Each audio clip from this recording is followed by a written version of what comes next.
Hello everyone, welcome back to my channel. हम लोग president के बारे में पढ़ रहे हैं और ये है प्रेसिडेंट के लेक्चर का पार्ट 3। आज हम प्रेसिडेंट के दो इम्पॉर्टेंट पावर्स के बारे में पढ़ेंगे। पहला है वीटो पावर और दूसरा है ordinance making power. Veto power article 111 में मेंशन है वीटो पावर के बारे में। ठीक है, जब पार्लियामेंट कोई बिल पास करता है तो वो एक्ट तभी बनता है जब उस पर प्रेसिडेंट ने साइन किया हो, प्रेसिडेंट का एसेंट मिल गया हो, तभी वो जाके बिल एक्ट बनता है। ठीक है, तो जब प्रेसिडेंट के पास बिल जाता है तो प्रेसिडेंट के पास तीन ऑप्शन होते हैं। या तो वो बिल पर साइन कर दे, बिल पर एसेंट दे दे, या तो वो एसेंट ना दे, या फिर वो बिल वापस भेज दे रिकन्सिडरेशन के लिए। ठीक है, तीन ऑप्शन होता है। Either he give his assent or may he withhold his assent or return the bill for reconsideration। ये तीन ऑप्शन होता है।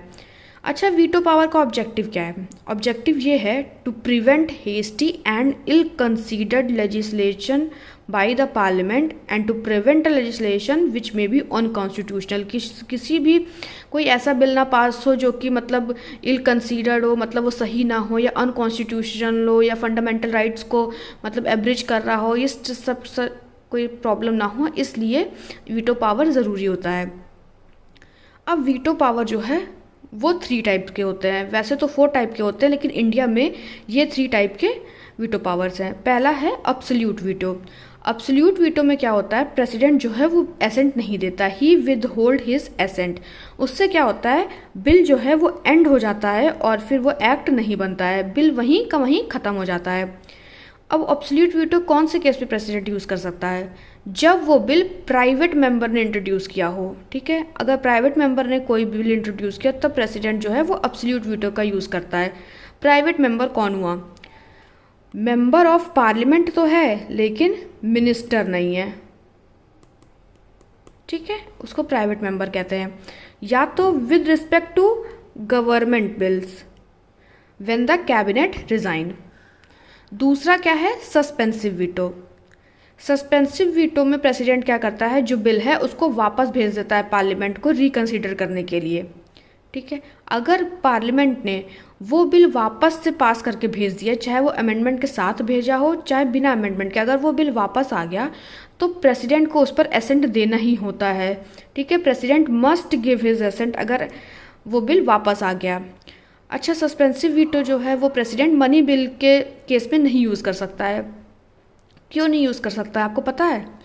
क्योंकि मनी बिल जो है वो प्रेसिडेंट के रिकमेंडेशन के बाद ही इंट्रोड्यूस किया जाता है, इसलिए इस केस में प्रेसिडेंट जो है वो मनी बिल के लिए सस्पेंसिव वीटो का यूज़ नहीं कर सकता है। आगे आते हैं पॉकेट वीटो पे। पॉकेट वीटो में क्या होता है, प्रेसिडेंट ना तो बिल पर साइन करता है, ना बिल रिजेक्ट करता है, और ना ही बिल को रिटर्न करता है। वो बस अपने पास बिल रखा रहता है, उस बिल पे वो कुछ भी नहीं करता है।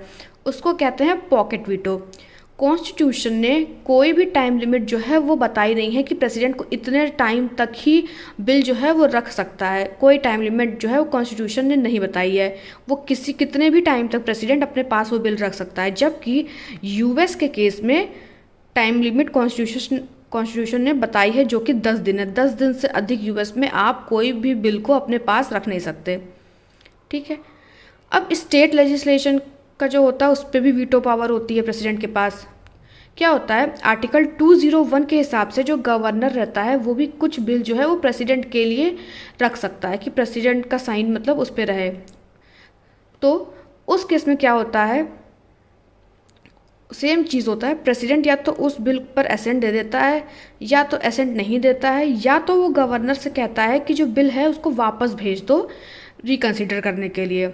अगर वो बिल जो है वो वापस आ गया, साइन हो मतलब पास होके स्टेट लेजिस्लेचर से विद या विदाउट अमेंडमेंट, तो इस केस में जो रहता है प्रेसिडेंट जो है वो बाउंड नहीं रहता है कि वो एसेंट दे। प्रेसिडेंट चाहे तो एसेंट दे, प्रेसिडेंट चाहे तो एसेंट ना दे।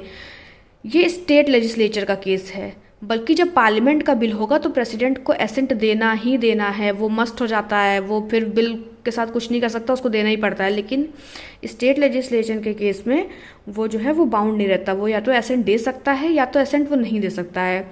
इससे हम क्या समझते हैं कि जो वीटो पावर है, स्टेट लेजिस्लेचर जो है वो प्रेसिडेंट की वीटो पावर को ओवरराइड नहीं कर सकता है। ठीक है, ये हो गया। अच्छा, मैं बोल रही थी क्वालिफाइड वीटो तक। क्वालिफाइड वीटो भी एक है जो 4 टाइप का है, वो है क्वालिफाइड वीटो। इसमें जो रहता है, legislature can override veto power by majority. ठीक है, अगर मेजॉरिटी से वो वीटो पावर को ओवरराइड कर सकता है। ये जो क्वालिफाइड वीटो है वो यूएस में है, इंडिया में नहीं है इस। ठीक है, ये हमारा वीटो पावर के बारे में हो गया। तो आपने पढ़ा, आपको समझ में आया कि वीटो पावर क्या होती है। 3 टाइप की होती है, अब्सोल्यूट वीटो, सस्पेंसिव वीटो और पॉकेट वीटो। अब्सोल्यूट में प्रेसिडेंट जो रहता है वो बिल पास नहीं करता है, सस्पेंसिव में रिकंसीडर के लिए भेज देता है, पॉकेट में वो बिल पर कुछ भी नहीं करता, अपने पास सिर्फ रखा रहता है। ठीक है, ये हमारा वीटो पावर के हो गया। अब आगे बढ़ते हैं, अब आते हैं हम ऑर्डिनेंस मेकिंग पावर पे। आर्टिकल 123 में जो है मेंशन है ऑर्डिनेंस मेकिंग पावर। प्रेसिडेंट कब ऑर्डिनेंस इशू कर सकता है? ठीक है, तो president can promulgate ordinances only when both the houses are not in session और when either of the 2 houses are not in session. देखो, जो भी बिल पास होता है वो दोनों हाउसेज मिलके पास करते हैं। ठीक है, या तो अगर दोनों हाउसेज नहीं हैं तब प्रेसिडेंट ये अपनी ऑर्डिनेंस मेकिंग पावर का यूज़ कर सकता है, या तो अगर कोई एक हाउस नहीं है या कोई एक ही हाउस प्रेजेंट है, क्योंकि जो बिल पास होता है वो दोनों हाउस पास करता है। तो किसी एक हाउस के होने ना होने से कोई फ़र्क नहीं पड़ता है, प्रेसिडेंट उस केस में भी ऑर्डिनेंस इशू कर सकता है। ठीक है, power of president to legislate by ordinance is not a parallel power of legislation. ठीक है, मतलब अगर सेशन में है पार्लियामेंट तो फिर प्रेसिडेंट को ऑर्डिनेंस मेकिंग पावर नहीं मिलता है, वो पैरेलल पावर नहीं है कि उधर पार्लियामेंट भी लॉ ला रहा है, प्रेसिडेंट भी लॉ ला रहा है, ऐसा नहीं है। जब पार्लियामेंट नहीं होगा तभी प्रेसिडेंट जो है वो ऑर्डिनेंस प्रोमलगेट कर सकता है। He can make ordinance only when he is satisfied that there is an immediate action to make ordinance.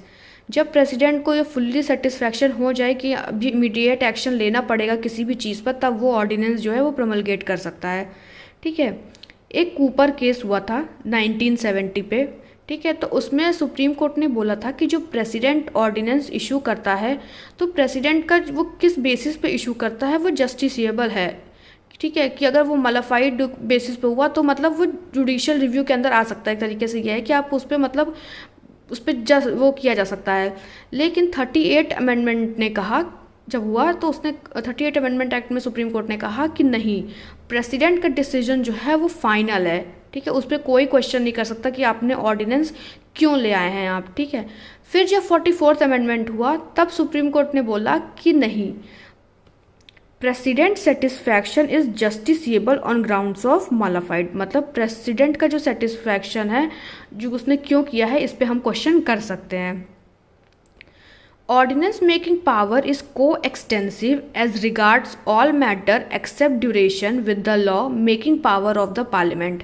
इसका क्या मतलब हुआ? इसका मतलब ये हुआ कि प्रेसिडेंट जो है वो ऑर्डिनेंस उसी मैटर पे और उसी मतलब सर्कमस्टेंसेस या उसी कंडीशन, मतलब जो भी कंडीशंस हम पार्लियामेंट पे लाते हैं कि पार्लियामेंट को जो लॉ वो बनाता है तो क्या क्या चीज़ें कंसीडर करनी चाहिए, सेम चीज़ प्रेसिडेंट के ऊपर भी अप्लाई होता है। ठीक है, सिर्फ ड्यूरेशन का फ़र्क होता है, बाकी सेम चीज़ प्रेसिडेंट मतलब making power is coextensive as regard as all the matters. ठीक है, इसका मतलब क्या हुआ, प्रेसिडेंट जो है वो सेम सब्जेक्ट, जिस सब्जेक्ट पे पार्लियामेंट लॉ बना सकता है प्रेसिडेंट भी उसी सब्जेक्ट पे बनाएगा।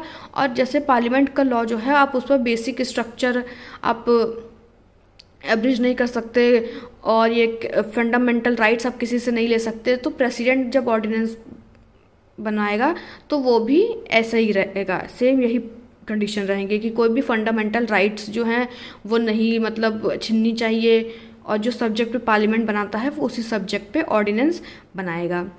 फिर क्या है, every ordinance issued by the parliament must be laid before both the houses of parliament when it reassembles. ठीक है, अच्छा, रूल्स ऑफ लोकसभा के हिसाब से आप नोट भी कर लेना और आप समझ भी लो। रूल्स ऑफ लोकसभा के हिसाब से जब प्रेसिडेंट ऑर्डिनेंस जो है, जो उसने इशू किया है, वो प्रेसिडेंट पार्लियामेंट के सामने रखेगा, तो उसके साथ में उसको एक स्टेटमेंट रखना पड़ता है जिसमें वो ये बताता है कि वो ऑर्डिनेंस लाने के पीछे कारण क्या था। ठीक है, वो भी बताता है साथ में। जब पार्लियामेंट वापस से रीअसेंबल होता है तो प्रेसिडेंट को अपना ऑर्डिनेंस जो है वो पार्लियामेंट के सामने रखना पड़ता है। इस केस में पार्लियामेंट दो चीज़ कर सकते हैं, या तो वो कोई एक्शन ना ले या तो वो डिसअप्रूव कर दे। अगर वो कोई एक्शन नहीं लेता है या वो डिसअप्रूव कर देता है तो जब पार्लियामेंट, जैसे अगर आज पार्लियामेंट रीअसेंबल हुआ है तो जो ऑर्डिनेंस रहेगा वो अगले 6 हफ्तों तक ही वैलिड रहेगा, उसके बाद वो सीज हो जाएगा। ठीक है, प्रेसिडेंट ने जो ऑर्डिनेंस बनाया है, जब पार्लियामेंट रीअसेंबल होता है, अगर पार्लियामेंट में उसमें कोई भी एक्शन नहीं लिया या पार्लियामेंट ने उस ऑर्डिनेंस को डिसअप्रूव कर दिया, तो वो जो ऑर्डिनेंस रहता है जब पार्लियामेंट रीअसेंबल होता है तो उसके अगले 6 हफ्ते तक ही वैलिड रहता है, उसके बाद वो सीज हो जाता है। ठीक है, और अगर जैसे पार्लियामेंट ने अगर अप्रूव कर लिया तब तो वो एक्ट बन जाएगा, ये तो जाहिर सी बात है। उसके बाद एक और चीज़ है, जैसे अगर आज पार्लियामेंट रीअसेंबल हुआ, ठीक है, फिर उसके बाद तो पार्लियामेंट जो है उसका मतलब सेशन स्टार्ट हो गया, वो या पार्लियामेंट असेंबल हुआ, फिर वो मतलब आज उसका ख़त्म हो गया, फिर वो अगले मतलब 6 महीने बाद वो हुआ, तो जो ड्यूरेशन होती है, मतलब जैसे आज पार्लियामेंट अगर रीअसेंबल हुआ है, फिर वो 2 दिन बाद असेंबल होता है, फिर वो 4 दिन बाद असेंबल होता है। ठीक है, तो उस केस में क्या होता है, मैक्सिमम जो ऑर्डिनेंस है वो 6 महीने तक ही चल सकता है। मतलब अगर 6 महीने से ज़्यादा का टाइम हुआ तो वो ऑर्डिनेंस सीज हो जाएगा। ठीक है, मैक्सिमम ड्यूरेशन जो रहती है वो 6 महीने तक का ही रहता है कि पार्लियामेंट को क्या करना है, उसको अप्रूव करना है, डिसअप्रूव करना है, कि उस पर कोई एक्शन नहीं लेना है। वो मैक्सिमम जो होता है वो 6 महीने का ही टाइम होता है, अगर बीच में सेशन आ जाए। ठीक है,